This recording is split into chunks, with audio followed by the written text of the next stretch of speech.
The night air in Glasgow was filled with excitement long before the first note resonated through Hampden Park.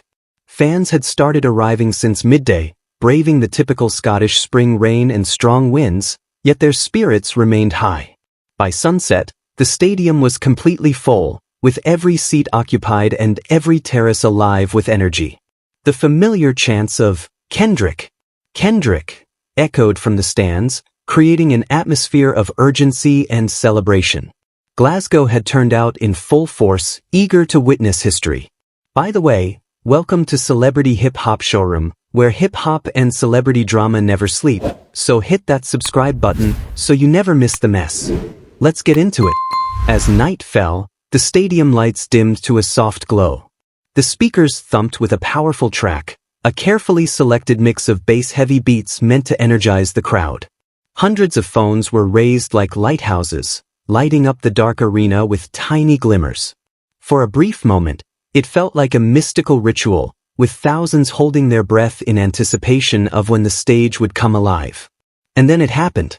The opening chords of Wacced Out Murals sliced through the air as Kendrick Lamar stepped into the spotlight, his silhouette highlighted by swirling fog and laser beams.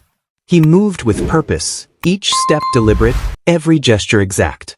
The kick drum resonated in the chest, and the crowd's roar filled the space, closing any distance between artist and audience. In that moment, a singular force emerged, raw, electrifying energy. He commanded the stage like a general surveying a battlefield, but instead of weapons, he wielded rhythm and rhyme. The lyrics pierced through the darkness, "Money over everything, money on my mind." The crowd echoed each line in unison, their voices creating a wall of sound that reverberated throughout the venue.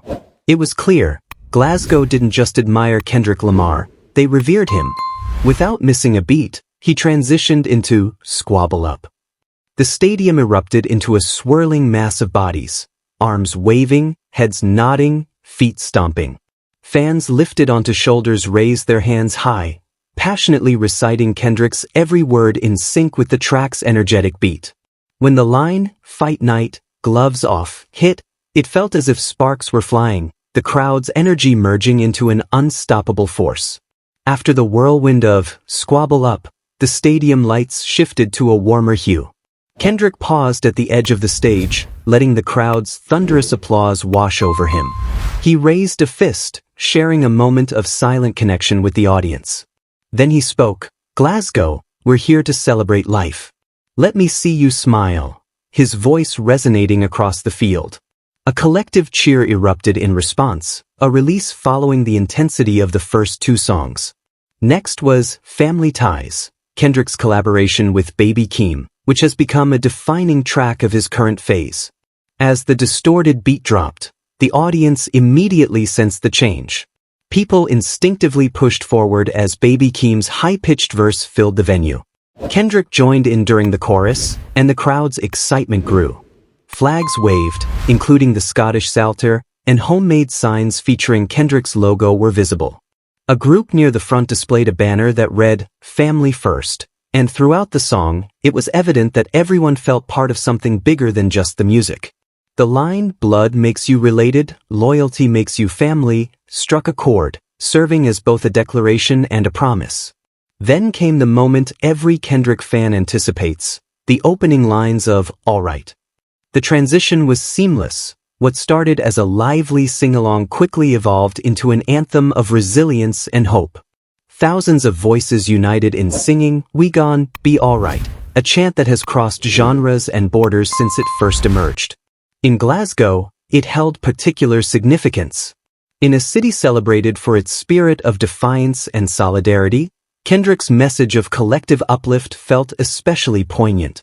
The crowd jumped in unison, hands raised high, creating a wave of optimism under the night sky.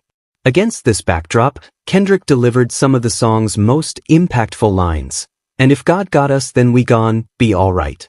His voice wavered slightly on the word "God," serving as a gentle reminder of the song's roots in spiritual exploration and social struggle. For a brief moment, time seemed to stand still. The drums echoed off the stadium walls, and the lights dimmed as if to honor the moment. Across the venue, faces shone with tears and smiles. It was a genuine expression of human connection. As "All Right" concluded, Kendrick paused for a moment of silence before leaning into the microphone, his voice soft and intimate. "You play God, you gon' get what you asked for." The stadium fell silent, absorbing the weight of his words. It felt like a blend of a chant and a spell, a reminder that power, pride, and faith all come with consequences. The audience responded with quiet, respectful applause, recognizing the importance of his message. Kendrick then launched into DNA, the explosive opening track from Damn, that showcases his lyrical skill. From the very first beat, the bass shook the ground. His delivery was fierce, his voice cutting through the pulsating rhythm like a whip. "I got royalty inside my DNA," he shouted, and the crowd echoed every word with unwavering enthusiasm. Mosh pits formed spontaneously, bodies colliding in a controlled frenzy, channeling the song's raw energy. Glow sticks and phone screens illuminated the darkness, creating a moving constellation. During the bridge, Kendrick paused to let the audience engage with his signature ad-libs. Their unified voices resonated powerfully, shaking the stage and bringing a big smile to Kendrick's face. This moment highlighted that a Kendrick concert is more than just a show. It's a lively, immersive experience. The lines between artist and audience blurred as they became one, united by the music and the moment. As the last notes of "Kin" faded, Kendrick stepped back, sweat glistening under the lights, and raised his hand in appreciation. Fireworks exploded behind him, shooting flames into the sky. The resulting roar felt like a triumphant cheer, a shared expression of victory and joy. But Kendrick wasn't finished yet. The night continued, with each song unveiling a new chapter that felt both personal and universal. He transitioned into Love, creating a softer atmosphere with its melodic, introspective lyrics.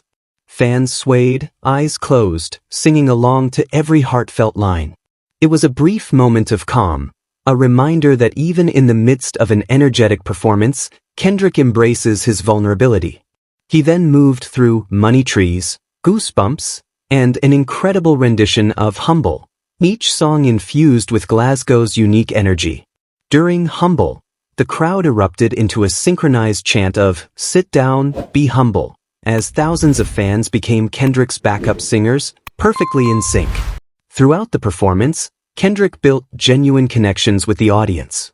He reached out for fist bumps, high-fived security staff, and acknowledged homemade signs that shared personal stories. At one point, he paused mid-song to give a fan a signed tour poster, causing her to nearly drop it in her overwhelmed state, tears streaming down her face. Kendrick smiled and pointed at her before continuing with his performance. By the time he concluded with Mad City, the stadium was buzzing with energy. This was Kendrick Lamar at his most dynamic, an artist known for pushing boundaries, posing thought-provoking questions, and conveying profound truths through intricate lyrics and beats. Yet in Glasgow, that complexity transformed into pure, unfiltered joy. The finale felt like a victory lap. "Knock, knock, open up the door, it's real," Kendrick shouted, and the crowd echoed every word and inflection. As the last echoes faded, Kendrick stood center stage with his arms raised.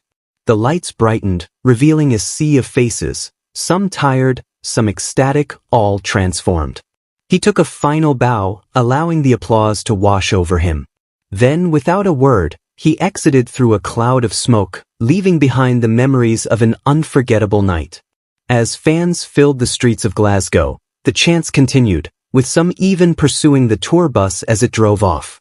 Conversations buzzed with excitement, describing it as the best night ever, a life-changing performance, and an unforgettable show.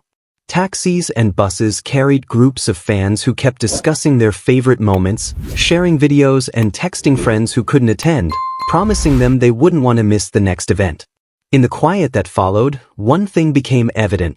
Kendrick Lamar had firmly established his mark on Glasgow's cultural scene. This was more than just a concert, it was a momentous occasion. A time when the artist and the audience came together for something extraordinary. In a world where performances are often fleeting, few will forget the night Kendrick Lamar and SZA captivated Scotland, especially in Glasgow, where the crowd showed up in full force to be part of it. I'd love to hear your thoughts on this situation, so please share your opinions in the comments. Also, don't forget to like, subscribe, and turn on notifications to stay updated on this story.